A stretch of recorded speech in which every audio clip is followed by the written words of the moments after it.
Muy buenos días, buenas tardes a todos y a todas y bienvenidos a esta sesión del capítulo global de Paz en Español. En el día de hoy tenemos al compañero costarricense radicado en Canadá, Juan Chávez, que nos va a estar hablando de un tema titulado Tour de las plataformas de base de datos como servicio, un tema muy interesante, que le invitamos a que nos acompañe. Como en todas las semanas anteriores, antes de comenzar, les recordamos nuestros próximos eventos. En esta ocasión ya arrancamos propiamente con el calendario del segundo semestre y la próxima semana tendremos a César Oviedo, que nos va a estar hablando sobre todas los nuevos features, las nuevas capacidades de SQL Server Integration Services, SSIS, para SQL Server 2016. Y la semana de arriba tendremos a Geriton Coso, que nos va a estar hablando sobre cómo transformar datos en Power BI. Próximo slide. Les recordamos que se mantengan conectados con nosotros en la comunidad del capítulo virtual en español. Ahí en pantalla pueden ver nuestro sitio, donde pueden obtener información de los eventos y demás información sobre también eventos anteriores. Y nuestras redes sociales donde publicamos el video y los slides según nos las hacen llegar nuestros expositores. Y se comparten en las diferentes redes sociales. Así que recuerden visitarnos en Facebook y Twitter como Spanish Pass VC, donde puedan obtener igualmente más información sobre los eventos y demás informaciones de la comunidad de SQL Server. De igual manera, les recordamos que como parte de la oferta de SQL Pass tenemos alrededor de 27 capítulos adicionales que también son capítulos virtuales igual que este en español, de diferentes idiomas y otros temas de interés, así que le invitamos a que participen igualmente de estos capítulos virtuales que presentan todos estos importantes temas. Para esto necesitamos tener una membresía de Paz, la cual es totalmente gratuita, y en uno de los próximos slides van a ver la información para ello, de cómo tenerla. Importante de igual manera, tenemos para todos aquellos que les interesa dar un poquito más, ¿verdad? Ya sea como speaker o como voluntario en diferentes eventos presenciales.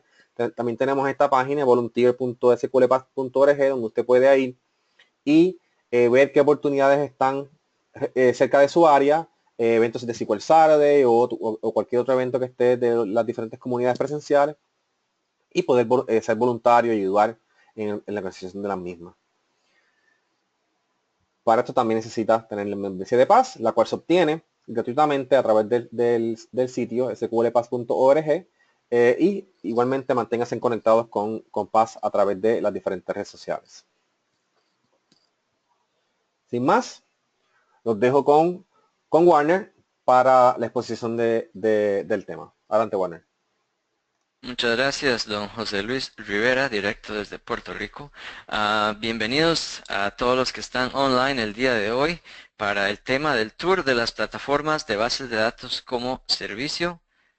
Una introducción muy corta de mi parte. Llevo ya 10, casi 11 años de hacer trabajo de DBA y consultor. Previamente trabajé como DBA nivel 3 en Hewlett Packard en Costa Rica. Ahora soy consultor principal para Pitian, es una empresa canadiense con presencia global aquí en Ottawa, Ontario, Canadá. Tengo el privilegio de ser un Microsoft Data Platform MVP. Si ocupan, mi Twitter es @barchav, la compañía de trabajo es pitian.com y no lo tengo en este slide, pero si el blog personal es sqlturbo.com. También por si quieren revisar mi blog personal. Hoy, a pesar de que soy un Microsoft Data Platform MVP, vamos a cubrir mucho más que Microsoft. Así que la agenda es que vamos a hacer un resumen de alto nivel de las diferentes plataformas de bases de datos como servicio en proveedores de nube pública. Así que vamos a cubrir lo que ofrece Amazon, lo que ofrece Google y lo que ofrece Microsoft. En este caso, además, vamos a hacer el scope de la sesión es proveedores de nube pública, así que vamos a asumir que no es un asunto de alguna compañía que hace hosting, no es asunto de que vamos a colocar servicios o servidores en algún data center, sino que literalmente son proveedores donde simplemente usted llega con la tarjeta de crédito y puede crear servicios, puede crear poder de cómputo, puede crear poder de bases de datos, o sea, proveedores de nube pública. Segundo, el alcance de la sesión es un enfoque a plataforma como servicio, comúnmente también conocido, pueden ver en la literatura que ahora se le llama base de datos como servicio. No es un enfoque a infraestructura como servicio, o sea, no vamos a hablar de cómo correr SQL Server en una máquina virtual, en Azure o en AWS, sino que nos vamos a enfocar puramente en las plataformas como servicio, estos servicios que vamos a detallar más adelante también qué es la gran diferencia entre un servicio de base de datos como servicio a simplemente correr nuestro propio Hadoop o Oracle o SQL Server dentro de una máquina virtual. El enfoque de la sesión a la vez es que va a ser repositorios o análisis de datos, o sea, es software que mantiene y almacena los bases de datos. No vamos a hablar de servicios que trabajan con los datos en tránsito. Por ejemplo, hay muchos servicios en la nube que hacen streaming, análisis de streams o hacen lo que se llama orquestación de movimiento de datos como Azure Data Factory o Google Data Flow. Eso no lo vamos a cubrir el día de hoy, eso podría ser una presentación para el futuro, pero el día de hoy vamos a hacer enfoque puramente en lo que son repositorios de datos en los tres proveedores de nube pública que mencioné anteriormente. No es una lista exhaustiva. Yo calculo que probablemente este slide deck cubre 90% de lo que hay en estos tres proveedores. Tal vez haya algo que no esté en el slide deck, por lo tanto no lo menciono, no voy a decir que es una lista exhaustiva, sin embargo sí voy a decir que son los más populares, los que más se escuchan en la industria. Pitian tiene clientes en muchas diferentes industrias y muchas diferentes tecnologías. Así que son los más populares que estamos escuchando en el momento.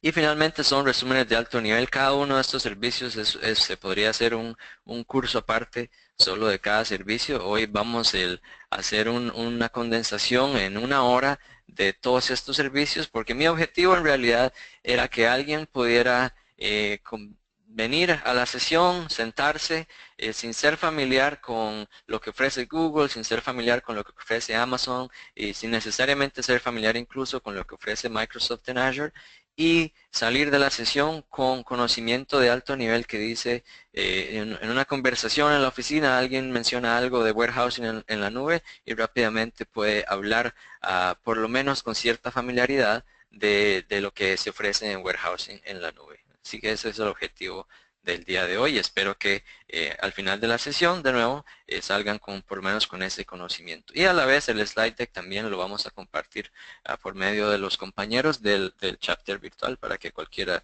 pueda revisarlo después en su propio tiempo. Okay. Así que para poner de nuevo el scope en lo que vamos a hablar, ¿qué defino como una base de datos como servicio? También, como se dice en inglés, Platform as a Service o Database as a Service. ¿Y por qué un servicio calificaría bajo esta definición o no bajo esta definición? Okay.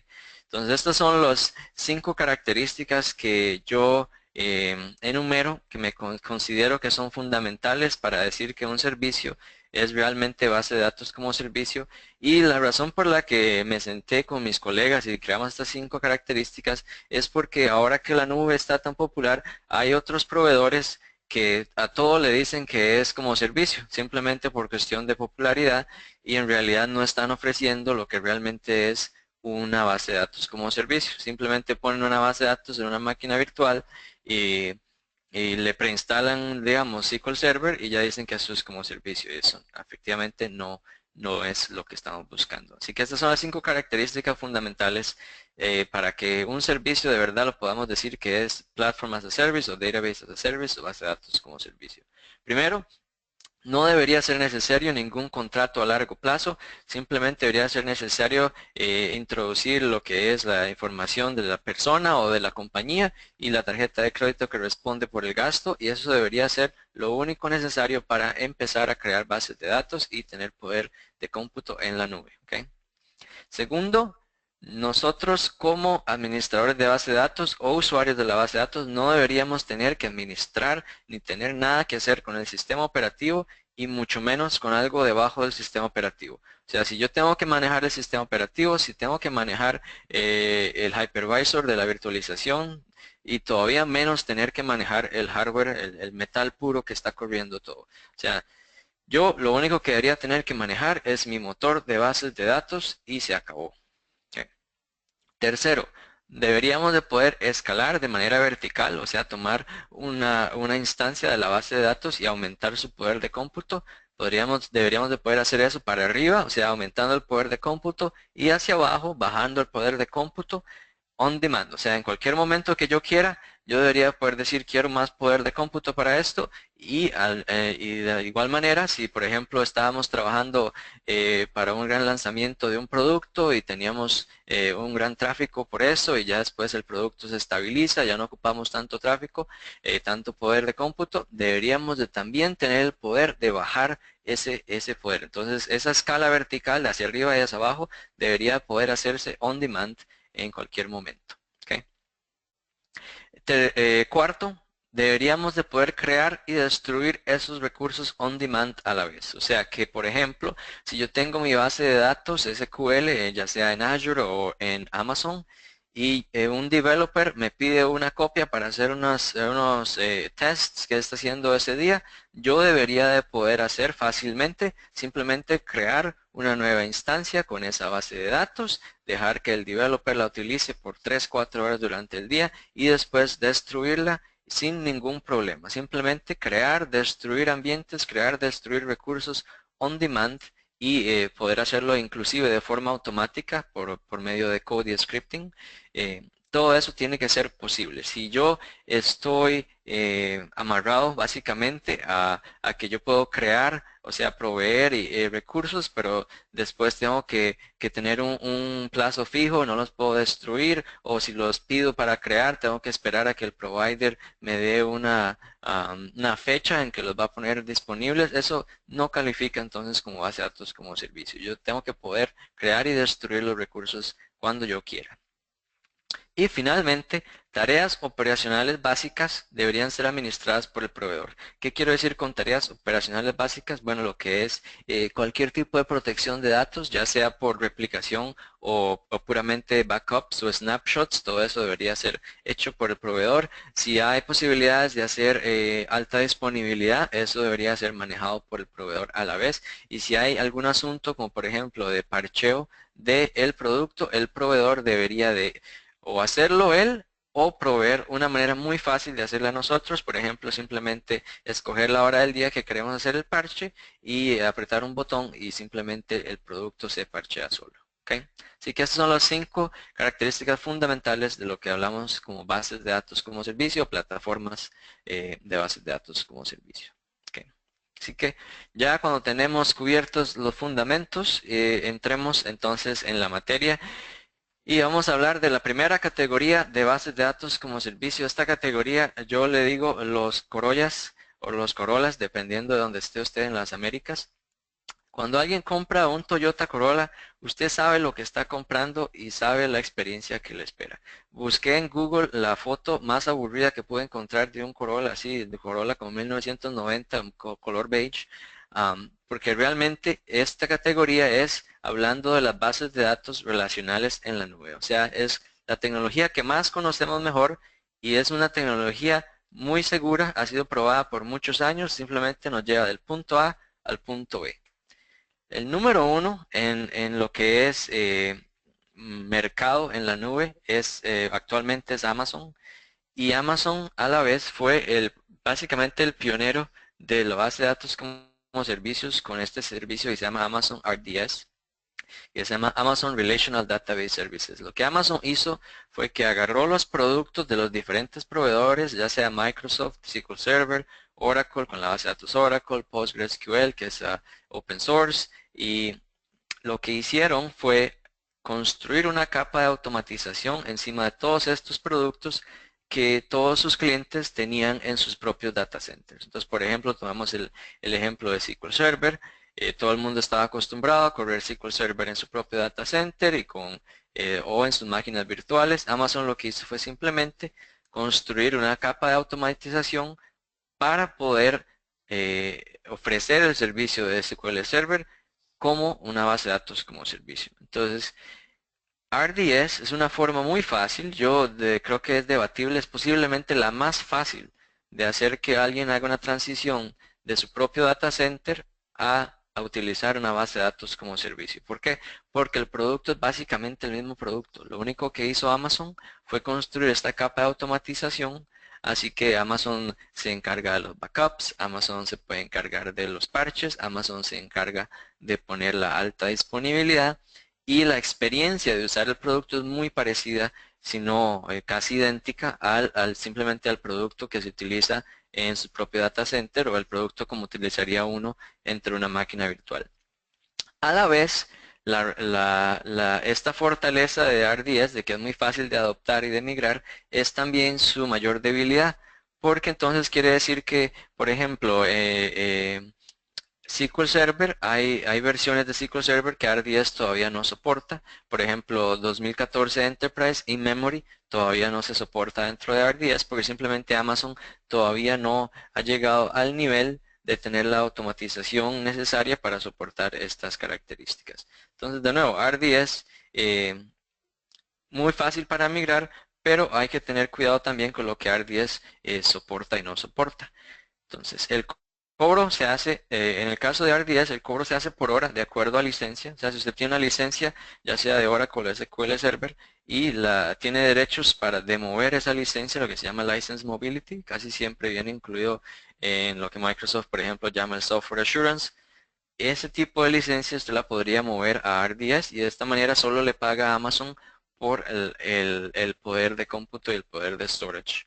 Si usted no tiene la licencia, o si nada más es para hacer una prueba rápida, usted tiene la posibilidad de hacer lo que se llama licencia incluida. Eso simplemente quiere decir que uno le paga a Amazon una mayor cantidad por hora y simplemente es como básicamente tomar la licencia prestada de Amazon para poder correr el producto. Em, el cómputo también se paga por separado, o sea, si yo escojo una cantidad de cores, una cantidad de RAM, y finalmente el almacenamiento se paga por separado, ya sea el almacenamiento de SSD de Amazon, el almacenamiento magnético o el almacenamiento de SSD con Provisioned IOPS o los IOPS provisionados, que básicamente es el storage más caro, que siempre garantiza el mismo rendimiento que tiene Amazon. Así que tiene tres componentes de cobro: licencia, cómputo y almacenamiento. Y básicamente hay mucho control sobre cuántos cores, cuánta memoria y exactamente el layout de storage que uno quiere poner en RDS. O sea, uno escoge el tamaño del storage, escoge la categoría e incluso si quiere pagar por los IOPS provisionados, puede pagar por la cantidad de IOPS a la vez. Entonces, Amazon, ¿cuál es el caso de uso de RDS? El caso de uso número uno son migraciones que son nada más de levantar y mover, en inglés que le dicen lift and shift, a la nube, porque simplemente la experiencia de RDS es muy parecida a la experiencia del producto en su propio data center. Que, como dije, es simplemente una automatización que Amazon ha construido y que Amazon hace todas estas tareas operacionales mucho más fáciles. Algo que hay que tener cuidado, como he mencionado, cuáles versiones específicas Amazon soporta en RDS, especialmente para SQL Server o para Oracle. Por ejemplo, no todos los niveles de Service Pack de SQL Server están en RDS, así que si usted está en un nivel muy específico porque encontró una pulga o tenía que aplicar un hotfix, verifique que es compatible con la versión que hay en RDS. Y finalmente, revisar los límites dependiendo de la tecnología. Como mencioné el ejemplo de In-Memory en SQL 2014 que todavía no está soportado en RDS. Si usted no quiere, no sería muy favorable estar en un escenario donde estamos pagando por una licencia de Enterprise de SQL y resulta que porque estamos utilizando RDS no tenemos la posibilidad de usar un feature tan importante, ¿verdad? Entonces hay que asegurarse también que RDS no nos vaya a limitar la funcionalidad de la licencia que estamos pagando. ¿Okay? El equivalente de RDS en Azure básicamente es Azure SQL Database y Azure SQL Database lo hemos cubierto aquí en el chapter anteriormente. Es un fork del código de SQL Server que hace los releases primero en la nube. Y ahora en realidad esta es la estrategia de Microsoft en general. Todos los releases primero se hacen a Azure SQL Database y con las lecciones que aprenden y la telemétrica y los datos que recolectan de Azure SQL Database utilizan para mejorar y guiar la codificación del producto on-premises, el on-the-box, el SQL Server 2016. Así que, por ejemplo, tenemos features del SQL 2016 que acaba de salir, que fue hace como menos de un mes, el 1 de junio, y features como Dynamic Data Masking estaban en Azure SQL Database en producción desde hace muchos meses, incluso podría ser desde hace un año que estaba el preview de Dynamic Data Masking. Otra característica Azure SQL Database, incluso si por ejemplo alguien está tratando de decidir qué plataforma utilizar para un desarrollo nuevo, incluso si no tuvieran SQL Server, Azure SQL Database también es muy atractivo para desarrollar. Si usted está tratando de desarrollar una aplicación que se enfoca mucho en elasticidad, en escalar horizontalmente y en facilitar el modelo de software as a service, quiere decir, muchos proveedores de software lo que hacen es que crean una base de datos por cliente y este modelo Microsoft le ha puesto mucha inversión en Azure SQL Database. Hay Elastic Pools, hay queries elásticas, hay jobs elásticos, así que todo esto hace que Azure SQL Database sea muy atractivo para construir una capa de datos elástica.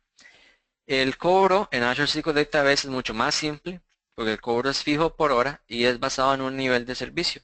Y el nivel de servicio se puede seleccionar en una base de datos individual o se puede seleccionar dependiendo del pool de bases de datos. O sea, estamos hablando de simplemente pagar por una base de datos individual o agrupamos muchas bases de datos, permitimos que compartan recursos y pagamos por ese pool específicamente. Así que, como pueden ver, Azure SQL Database no tiene costo de licencia, no tiene costo separado de cómputo, no tiene costo separado de almacenamiento. Es siempre el costo fijo por hora. Y ese costo incluye el cómputo todavía incluido. Y el cómputo a la vez no se define específicamente en cores y memoria y almacenamiento, sino que es una unidad fija que Azure le llama el DTU, el Database Transaction Unit, que simplemente es una unidad comparativa de performance. Así que si tenemos una base de datos en D10, por ejemplo, 10 unidades, y tenemos un query que corre en 10 segundos, si aumentamos a una base de datos de 100, que son 10 veces más, entonces ese mismo query debería correr aproximadamente en un segundo. Así que así es como se define el servicio. Así que el caso de uso para Azure SQL Database, bueno, si ya su compañía tiene inversiones en SQL Server y sus developers son habilidosos con T-SQL, pues básicamente es lo más natural utilizar Azure SQL Database porque es la misma experiencia de T-SQL que SQL Server y los mismos features que incluso van primero a Azure SQL Database a llegar al a la versión on the box de SQL Server. El otro caso de uso muy fuerte para Azure SQL Database, como mencioné, es si usted está construyendo una aplicación que utiliza el modelo SAS, el modelo de una base de datos por cliente o bases de datos compartidas por cliente. Este modelo de Azure SQL Database es muy atractivo por todas las herramientas de elasticidad que Microsoft ha construido, la Elastic Library de .NET, los jobs elásticos, los queries elásticos, etcétera. Algo que sí hay que cuidarse en Azure SQL Database, como básicamente solo hay una unidad de cómputo, el Database Transaction Unit, y es muy fácil aumentar ese DTU, es simplemente un par de clics en el portal.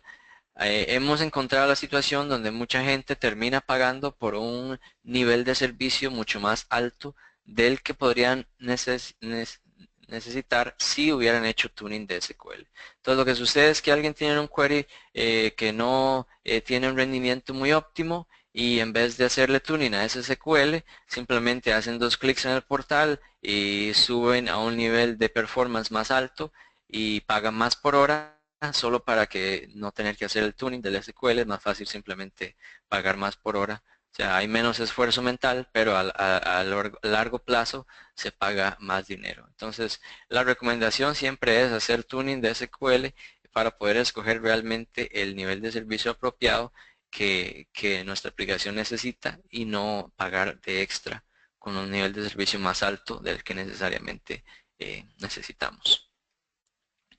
Aquí hago mención honorable para que de nuevo tengamos la imagen completa de lo que se ofrece en las relacionales en base de datos como servicio. Google también ofrece el Google Cloud SQL. Básicamente es MySQL presentado como base de datos como servicio, así que es muy similar a cómo funciona el Amazon MySQL RDS o Aurora. Aurora es el fork de MySQL que es construido por Amazon. O sea, ya Aurora es controlado el código por Amazon y Amazon incluye features que no necesariamente incluye el MySQL estándar. Entonces estos dos servicios, el Google Cloud y el Amazon MySQL RDS o el Aurora, son muy similares, es básicamente la versión de MySQL como servicio en la nube. Ok, ahora pasamos a la segunda categoría de bases de datos como servicio. En este caso son los Fórmula 1. Yo diría que son hechos con un propósito, a pesar de que no tienen todas las facilidades.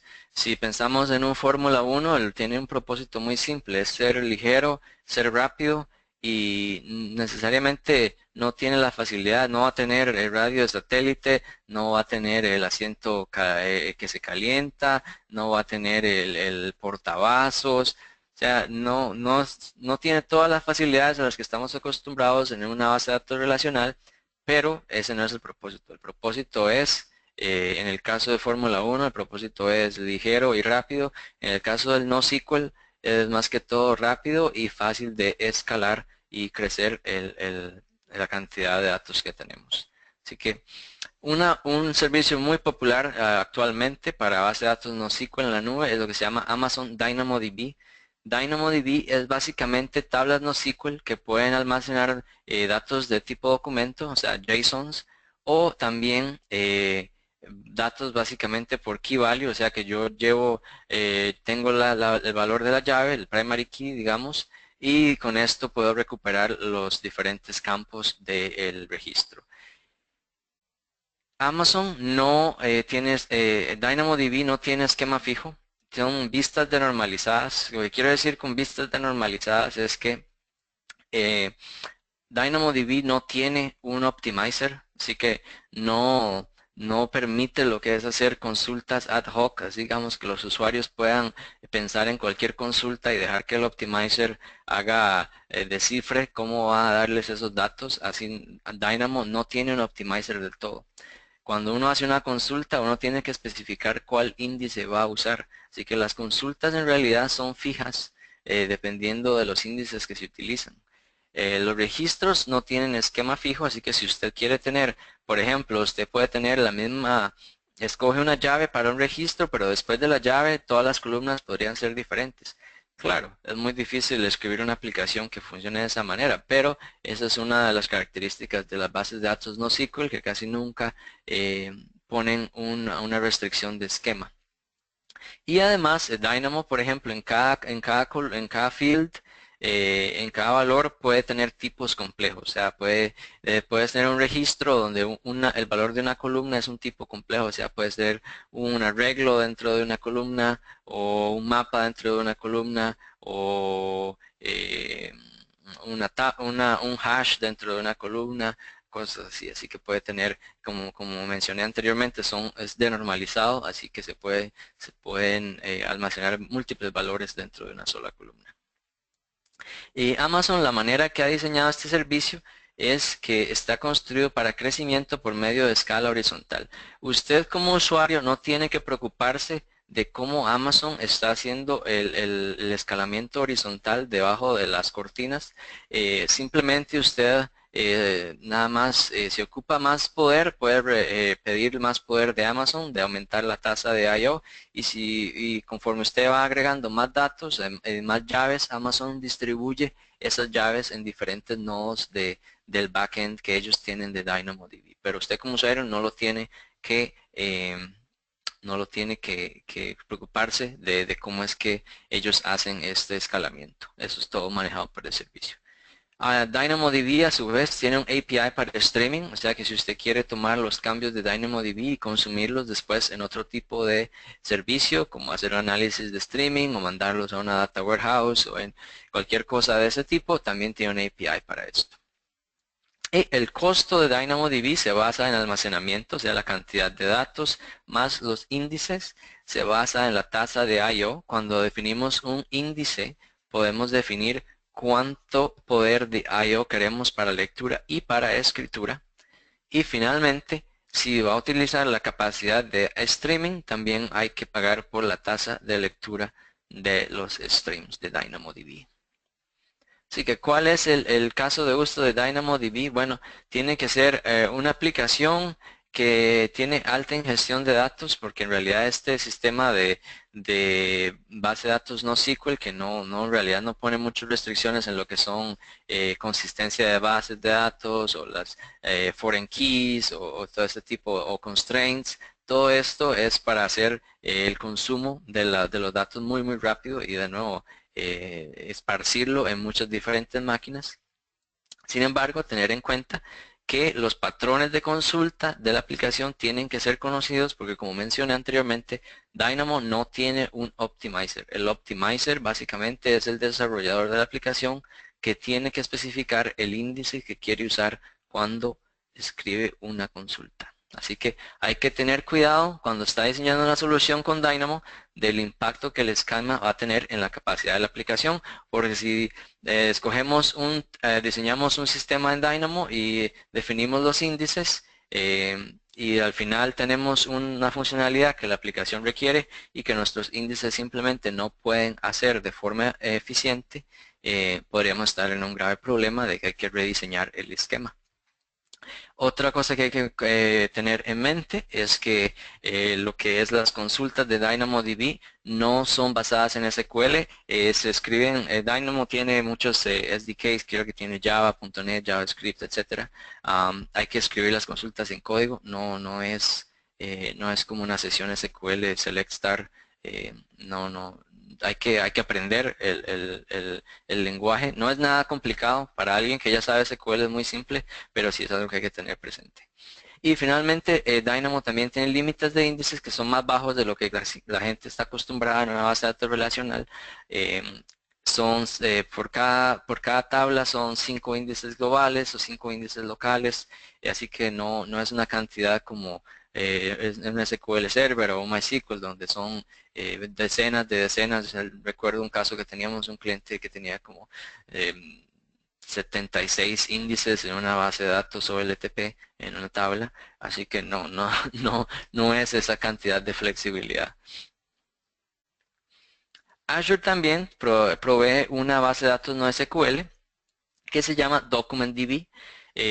A diferencia de Dynamo, no es en realidad key value, sino que DocumentDB sí es puramente base de datos de documentos, o sea que almacena documentos especificados en JSON.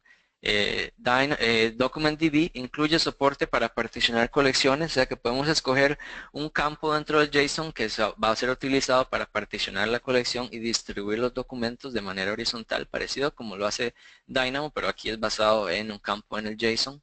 Y además DocumentDB, algo que es muy interesante y esto es muy reciente, esto creo que fue habilitado hace un par de semanas a lo mucho, es que DocumentDB ahora incluye georeplication o replicación geográfica a otras regiones de Azure. Así que si yo tengo una colección de DocumentDB en, digamos, Azure Data Center del este de Estados Unidos, ya ahora puedo tener georeplication para alta disponibilidad en otra región, digamos en Central US, o incluso si no lo quiero, no es solo para alta disponibilidad, las copias, las réplicas, también se les puede hacer lectura, así que si tenemos algún tipo de reporte que podemos correr en el otro data center, eso también es posible. DocumentDB no pone ninguna restricción de esquema en el JSON, así que si los documentos, aparte de la llave de particionar, pueden tener campos completamente diferentes. Por supuesto, de nuevo, es muy difícil que una aplicación vaya a usar documentos que son 100% diferentes, pero no hay ninguna restricción de parte del sistema en lo que es el esquema. El sistema está diseñado para que sea muy fácil de almacenar documentos y tener performance decente de consultas, así que tiene un sistema que hace que construya automáticamente índices en los fields de los documentos del JSON. Este sistema también uno lo puede tunear y activar y desactivar los índices específicamente de acuerdo de los fields, y además puede decir, digamos, este field quiero que sea un índice de rango, este field quiero que sea un índice hash, o sea que solo va a ser muy rápido, pero solo va a soportar operaciones de igualdad. El cobro de Azure Document DB, hay dos maneras de ser cobrado. Una, hay unos niveles predeterminados que Microsoft creó nada más por simplicidad y para que sea fácil de adoptar, pero si usted ya tiene experiencia en Azure Document DB o si tiene experiencia en haciendo capacity planning a servicios similares, uno puede hacer tunear y pedir el valor específico de cómputo, que le dicen un request units, y le cobran separado el valor de cómputo y el almacenamiento de los JSON y de los índices. ¿Okay? Entonces, el caso de uso de DocumentDB, si por ejemplo el JSON es muy popular, muy utilizado ahora en capas de web server, si estamos buscando almacenar JSON que viene de una gran capa de datos de la web, es una excelente solución porque es simplemente muy fácil de provisionar y transparente para consultar a la vez, porque DocumentDB sí soporta consultas de estilo SQL, así que hay muy poco que aprender en cuanto a lo que es consultas. Para cualquier DBA es extremadamente fácil escribir consultas de DocumentDB, es simplemente el mismo estilo de select start from where que estamos acostumbrados. Cuidado en DocumentDB, en el almacenamiento que se consume, el almacenamiento se cobra, recordemos, se cobra por separado, y el almacenamiento, si simplemente utilizamos la política de índices automáticos y no hacemos ningún tuneo, puede ser que terminemos pagando por mucho almacenamiento que no necesariamente estamos utilizando. Así que si alguien está haciendo deployment de una solución DocumentDB, es recomendado que analice cuáles fields de verdad vamos a utilizar en predicados where y cuáles índices realmente vamos a utilizar y desactivar los que no vamos a utilizar para ahorrarnos el costo de ese almacenamiento. ¿Okay? Aquí voy a hacer mención honorable. Google tiene dos soluciones NoSQL a la vez en su nube. Una se llama Google Data Store. Esta es una base de datos NoSQL donde uno define entidades y propiedades de esas entidades. Así que de nuevo es denormalizado, sin esquema fijo. Algo muy interesante de Data Store es que sí soporta transacciones modo ACID de forma nativa. Google también ofrece otra solución NoSQL que se llama el Bigtable. Este Bigtable hace años ganó mucha popularidad porque fue como una de las primeras soluciones NoSQL en grande escala, que salieron papers y se hicieron artículos, etcétera. Y el Bigtable en realidad es muy simple. Se construye un clúster y la tabla vive a través de todo el clúster y puramente es una tabla key value. Usted nada más pone un valor para la llave y después un valor para el contenido y de eso es todo. No hay definición de tipos de datos, simplemente usted puede almacenar lo que quiera, Google nada más lo recibe como si fuera un string y usted tiene que ver qué es lo que está haciendo con el valor. No se recomienda tomarse la molestia con Bigtable si va a ser una tabla menor de 1 TB. Es realmente para tablas que usted quiere escalar a un gran valor de múltiples terabytes y que el modelo de utilizarlas es muy simple. Simplemente usted pide la llave y Bigtable le devuelve el valor, cualquier valor que sea. De nuevo, no hay ningún tipo de dato definido propiamente en lo que es el contenido de un registro de Bigtable. Ok. Ahora pasamos a la siguiente categoría, lo que yo le llamo aquí los trailers de remolque, que esos son la carga pesada de datos estructurados, o sea, las bodegas de datos en la nube. De nuevo, probablemente la más popular y la que inició el movimiento a hacer warehousing en la nube es Amazon Redshift. Redshift es básicamente PostgreSQL modificado por Amazon para que sea distribuido y con almacenamiento columnar. Los que estamos familiarizados con SQL Server, sabemos que SQL Server, por ejemplo, tiene lo que se llama el Column Store, es muy similar a esto. La base de datos de Redshift es MPP, o sea, Massively Parallel. No es un sistema que sea una sola máquina grande, sino que es un sistema que son muchas máquinas que resuelven las consultas de forma distribuida. Las consultas a Redshift se pueden escribir en SQL completamente y también Redshift soporta escribir módulos en Python si necesitamos definir algo que es más complejo que una consulta SQL. Cuando Redshift se escala, hay que escalarlo por un nodo, o sea, que hay que escalarlo agregando un nodo entero. O sea, eso quiere decir que agregamos cómputo, cores y memoria, y además el almacenamiento que tenga ese nodo. Y el sistema se cobra por nodo por hora. ¿Ok? Redshift a su vez permite mucho control sobre la configuración de los nodos. Usted puede escoger cuántos cores y cuánta memoria va a tener cada nodo. Puede escoger entre nodos que tienen magnético o nodos que tienen SSD.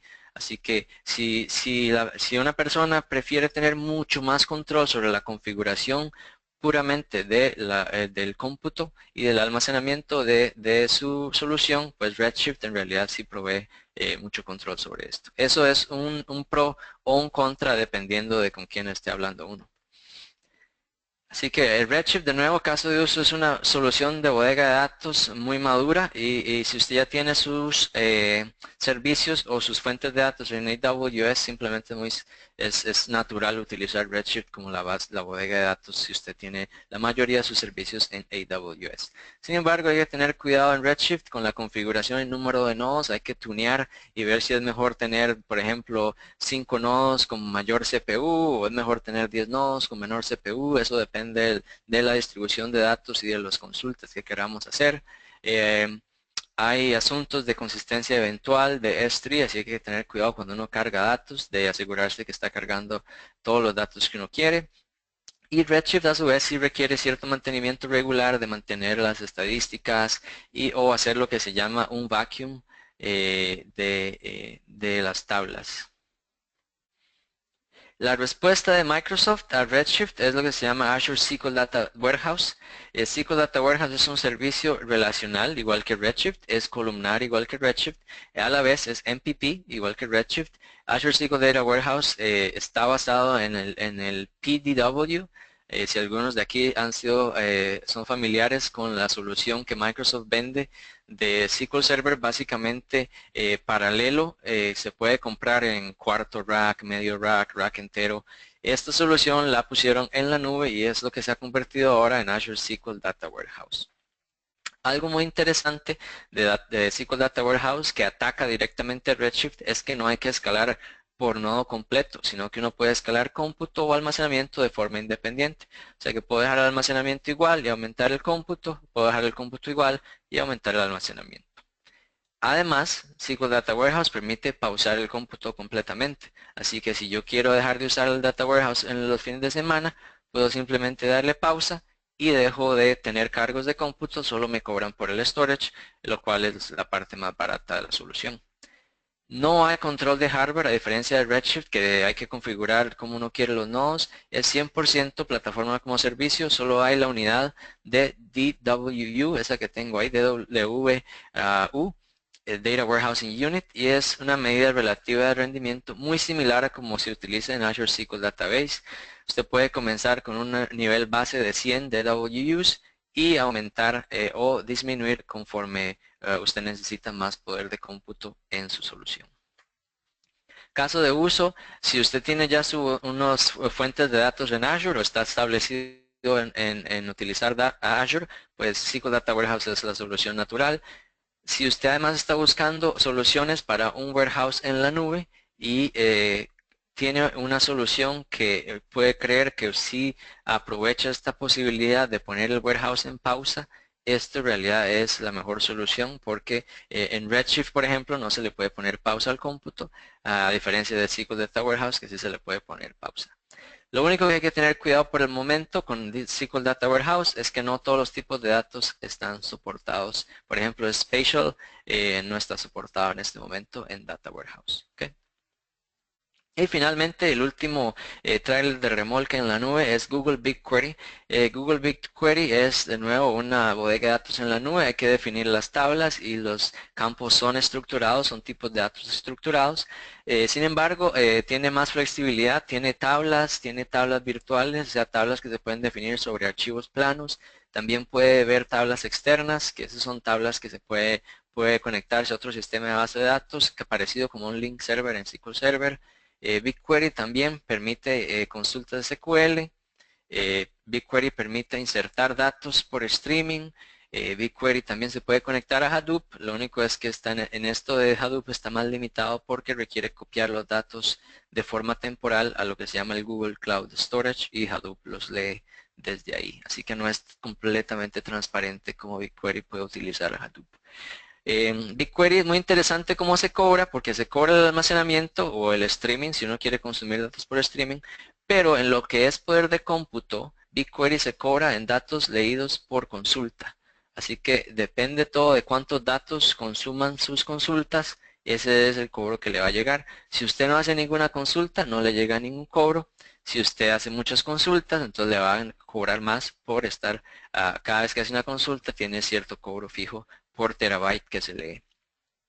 Así que BigQuery es un producto muy atractivo porque tiene el streaming, puede tener relacional, puede tener archivos, siempre y cuando esos archivos sí tengan un esquema que se pueda mapear. Y lo único que hay que tener cuidado con BigQuery más que todo es por el costo de las consultas, porque de nuevo, el cobro va a ser dependiendo de cuántos datos va a leer la consulta. Otra cosa que hay que tener cuidado con BigQuery es la disponibilidad de lo que le dicen slots de cómputo. O sea que hay cierto tiempo que uno pasa esperando a que BigQuery calendarice su consulta en el clúster gigantesco que debe tener Google de BigQuery.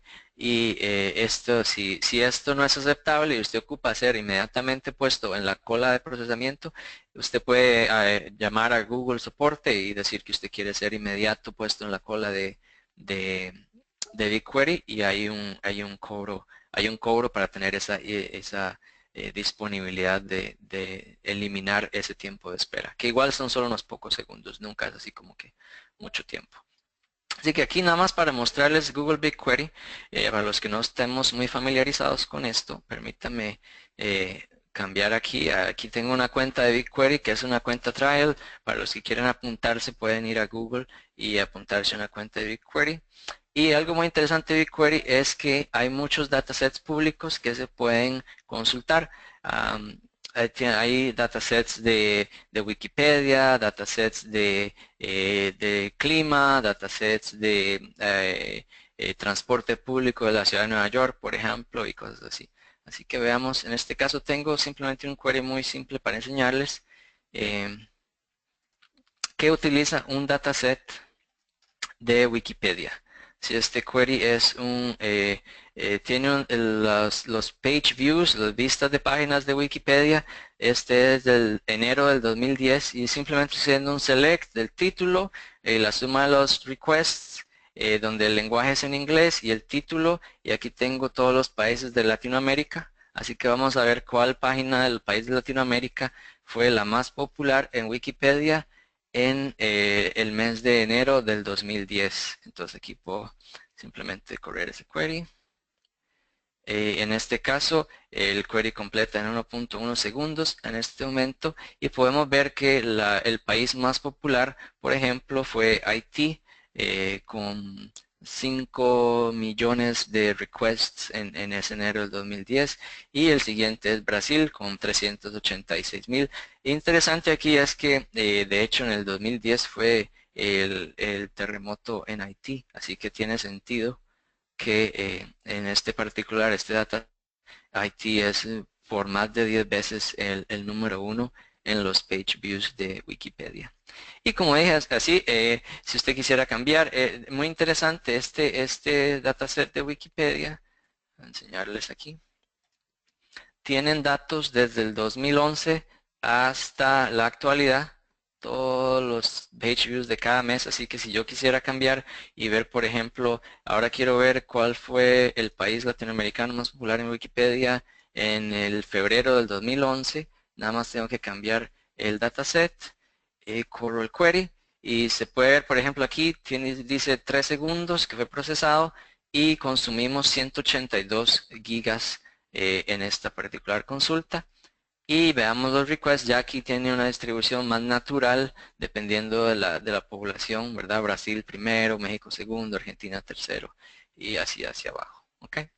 Así que estoy pagando por las consultas, en este caso estoy usando datasets públicos, así que ni siquiera estoy pagando por el almacenamiento. Este almacenamiento son datasets públicos que cualquiera puede consultar, ¿ok? Alright, vamos al slide deck, ya los últimos 10 minutos.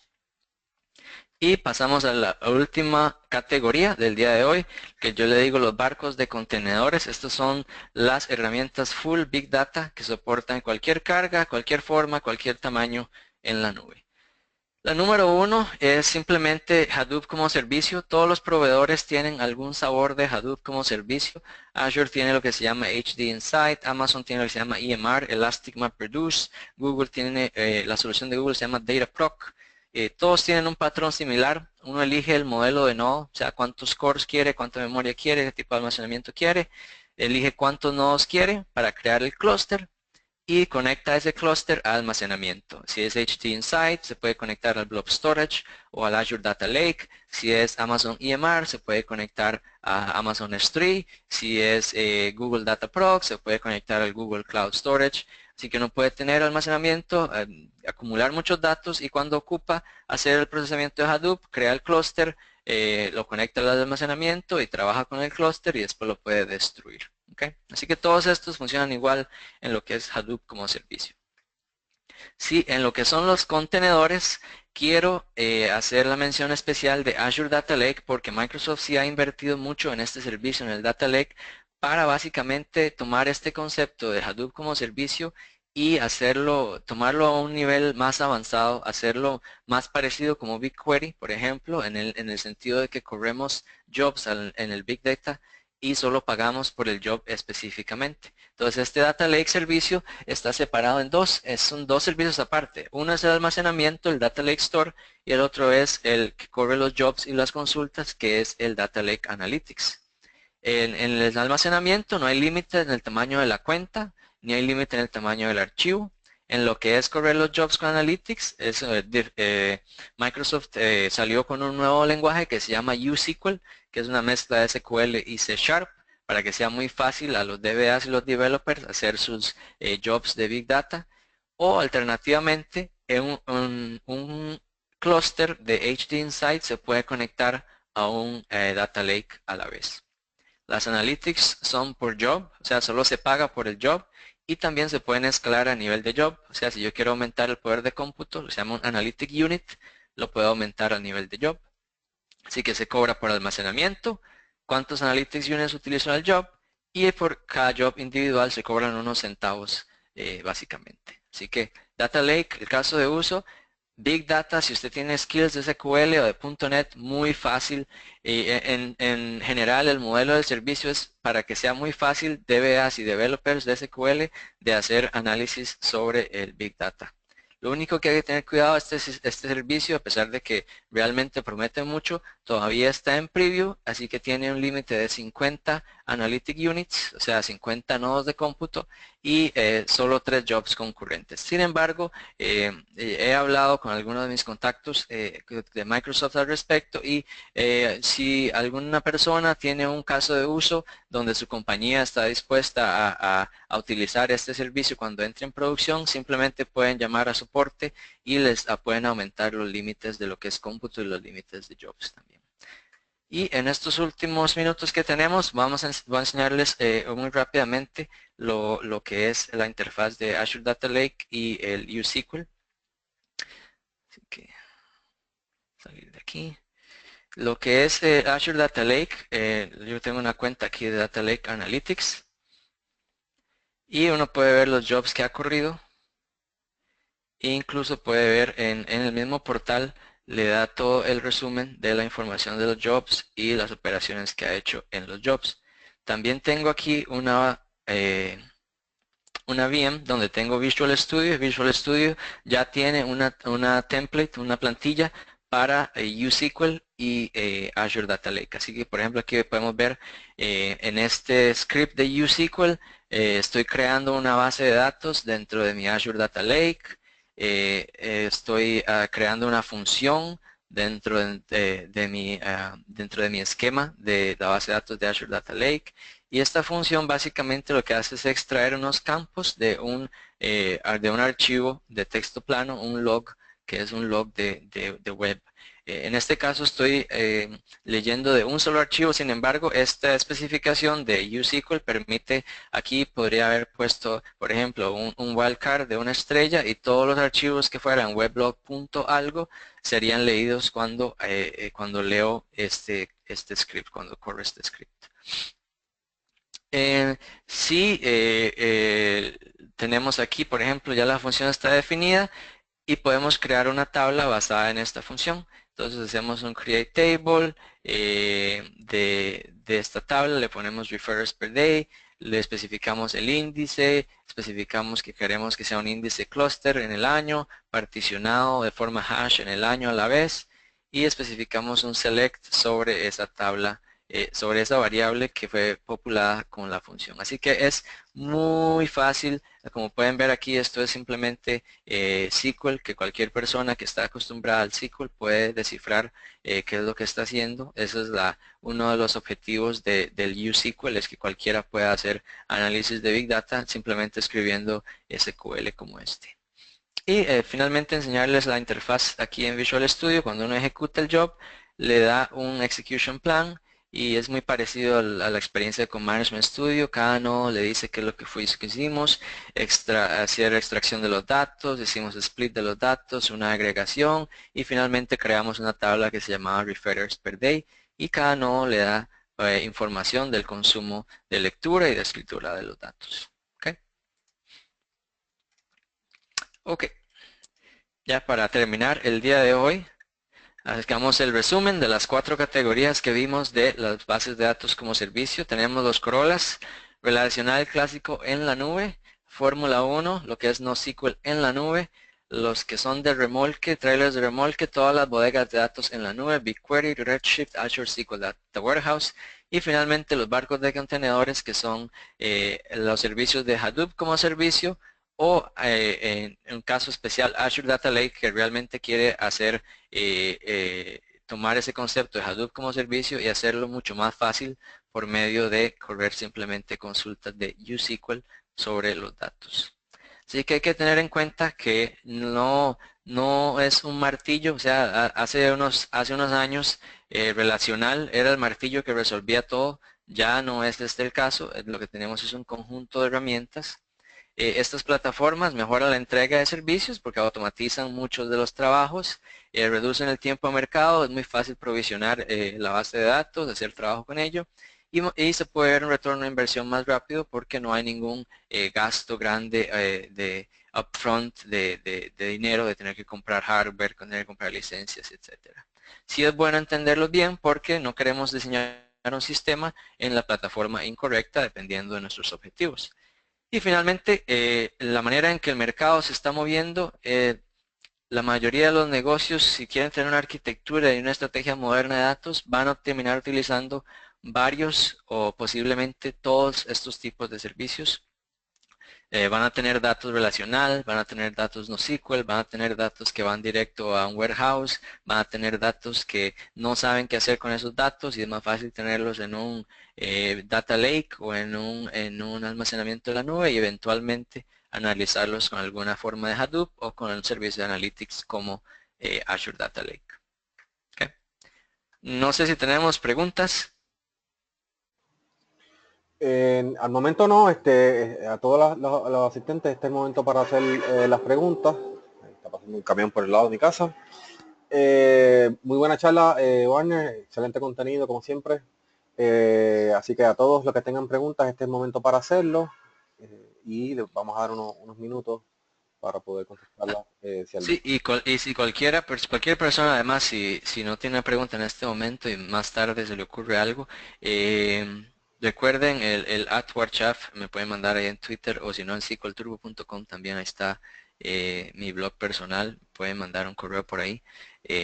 Y también la plantilla se la voy a mandar a José Luis para que la ponga en el site del chapter. Ahí va a estar mi información de contacto en el slide del bio, por si acaso, tienen alguna consulta más tarde que no pensaron en este momento, así que no hay ningún problema. Ok. Excelente. Muchas gracias, Warner. Muchas gracias a todos. Esperamos verlos en la próxima. Muchas gracias a todos. Hasta la próxima.